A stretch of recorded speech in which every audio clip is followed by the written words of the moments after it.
So, why student access services? Well, because disability does not mean inability, and it is our goal here to make sure you can demonstrate your full ability while you're taking classes and programming at HACC.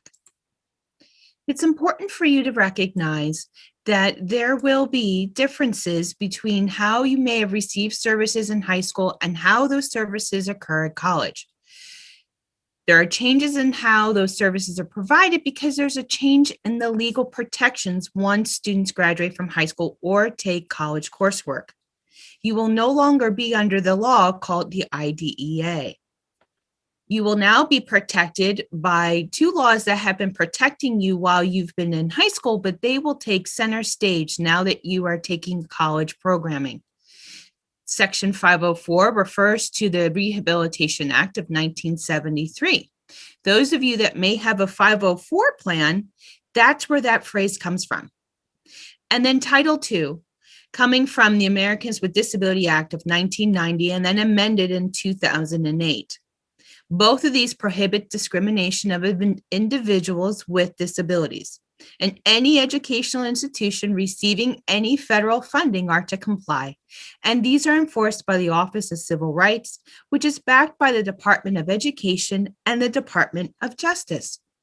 Well, I share this information with you because it's important for you to recognize that you have protections under federal laws and what those laws are.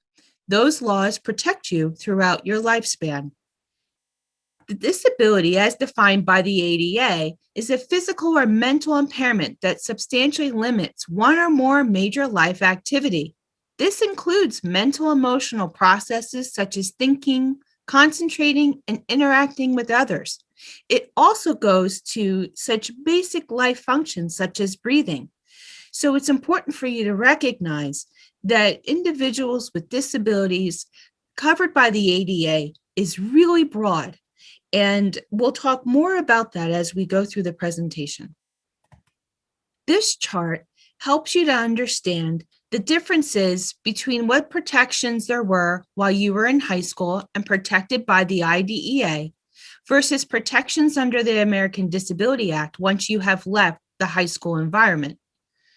For example, the IDEA protects you and offers free and appropriate education. This means that your high school accommodations, your modifications through your 504 or your IEP, they were modifying or changing the curriculum to meet your needs. When you come into the college environment, it is now under the ADA. And that provision and its basis is around no discrimination. And what that means is that you have an equal opportunity and have open access to be able to provide and demonstrate your knowledge. This is the biggest shift. We'll talk a little bit more about that. The other thing that is shifting as a result of that is the responsibility that is upon the student. So we'll talk more about that on the next slide. Students are responsible at the college level and have more responsibility over their accommodations and the process than they did at the high school level. Student Access Services, we are here to empower and guide you towards self-advocacy because we recognize that not all students are coming into college with this skill fully developed. And we recognize that you're going to need our help so that you can make sure you have access to the accommodations you need to best demonstrate your knowledge and learning. However, we won't know that you have access to accommodations unless you come and tell us. So this is really important. Sometimes students think when they've graduated from high school and their transcripts are sent to the next college that their IEP or their 504 has been sent along with that. That is not true because that would be violating your protection of that sensitive documentation. You must come to Student Access Services by calling us, sending us an email, and our contact information is provided at the end, and say, hey, I went to this high school and I had this IEP, or I had a 504 plan, so that we can then begin to work with you. So it's important, these steps, Student self-identifies to student access services, the student provides documentation, and then the student is responsible to follow through on the process for accessing accommodations. And there will be certain steps that students will need to do for that every new semester. So what is it that student access services can do? Well, we can do a lot. I've already talked about a few things, but we're going to talk a little bit more now. First of all, sometimes students need help gathering their documentation. It is really important as you're leaving high school, your high school is going to make sure you have a final copy of any special education or 504 paperwork. Please make sure you keep that in a very safe place. It is really important because to be re-identified, especially if you have a learning disability, is very time-consuming and expensive. So when students come to us and they no longer have access or have copies of those documents, we now need to send them out for new assessment. And that can take 3 months or more and can cost upwards of $1,500 to $3,000. So it is really vital that you keep that and put it in a very safe place. If you know your family or guardians are not very good about documents, then maybe you should keep them because they are really that important. The other thing we do is we're going to review that documentation and we're going to meet to discuss any accommodations in something called an intake. And we're going to work with you to create a plan of accommodation, help you understand your rights and responsibilities, explain SAS processes. We also work as a case manager to make sure that your learning needs are being met. We stay in close contact with you, remind you about important things that are happening at the college, and make sure that you are getting what you need. We're going to protect your confidentiality. Faculty will know about your accommodations, but they won't know their diagnosis. No longer will every teacher receive a copy of your IEP and your 504 plan. Instead, they will just get a letter that lists what accommodations you have access to. Additionally, we're going to empower your self-advocacy skills, and we're going to advocate for your learning needs. So there's a bit of a process, right? So we've talked about that you're going to first come and identify the student access services. You're going to share that documentation with us. We're going to work to discuss if accommodations for placement tested are needed and provide guidance on how that would work. For example, extended time on placement testing is built into the exam process. So if the most important testing accommodation for you is more time, that's already there. If you need a calculator for our math placement test called ALEKS, that's already there. However, if you need someone to help scribe, write answers for you, or help navigate a mouse for you, or if you need someone to read the test aloud to you, Student Access Services will provide those, and you will work with us to coordinate those pieces. You'll finish your placement testing. You will have been advised and registered for classes. Very often throughout this process, you will be checking back in with Student Access Services for guidance for the next step. We are then going to do an intake where we're going to set up your accommodations for fall, and everything will be set prior to your fall courses begin. Now, our classes begin at the end of August for fall. So it's important that you work with us consistently over the summer so that everything is ready to go in August. Remember, you're responsible for submitting documentation, and we do have a criteria of what that looks like.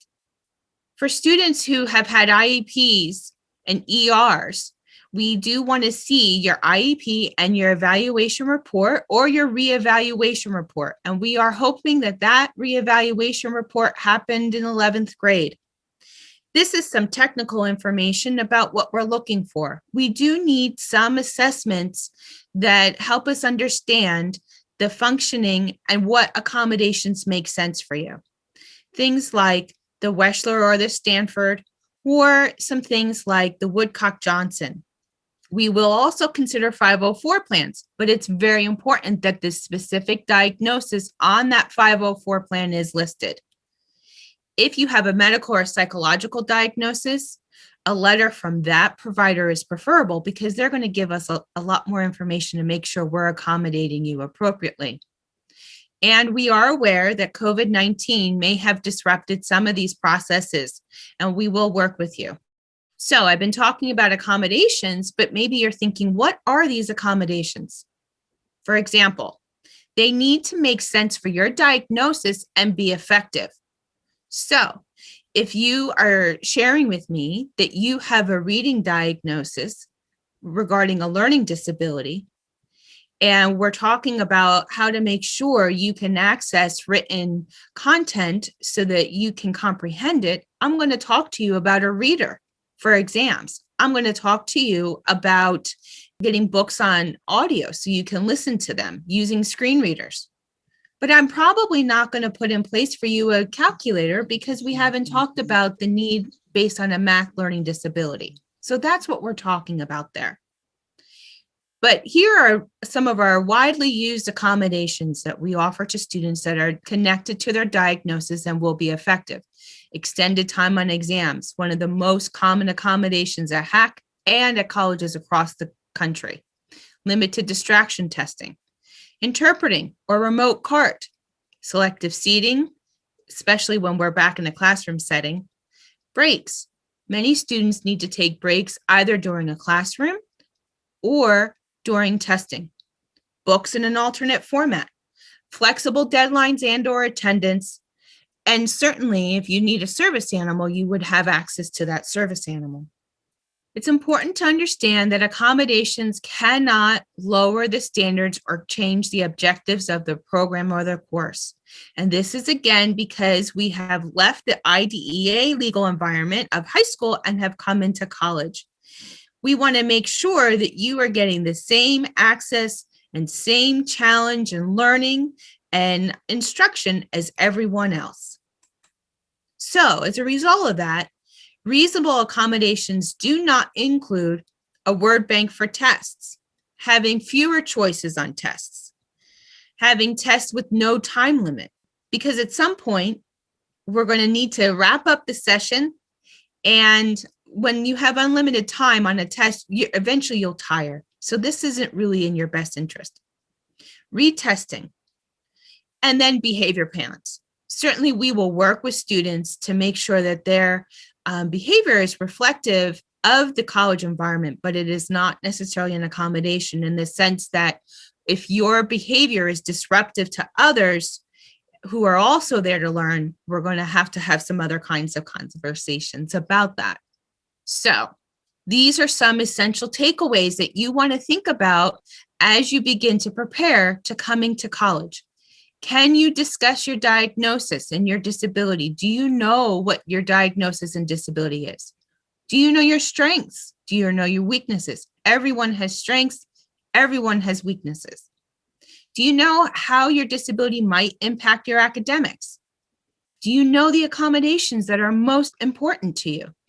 And you will need to have conversation with your instructors about your accommodations and how to arrange them.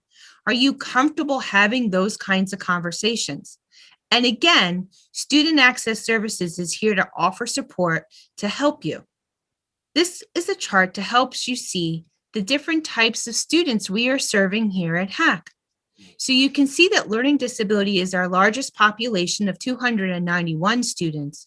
Psychological is just behind that with 244.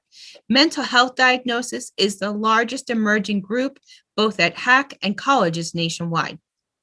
Attention deficit, students with chronic medical conditions, students on the autism spectrum, students with a vision or blindness, students who are deaf or hearing impairment, and then students with mobility needs. Just some final takeaways. Remember, Student Access Services is here to assist you. You can Zoom, call, or email us with any questions or concerns. And then finally, this is how you can contact us. We have a coordinator pointed to each one of our campuses. So you would just choose the campus that is closest to you. For Lancaster, you are still welcome to contact me. And Lebanon, Deb Bybee, we have coordinators at York, Lori Shoemaker, Carol Kerper is pointed to the Harrisburg campus and virtual, and Aaron Rose is at our Gettysburg campuses.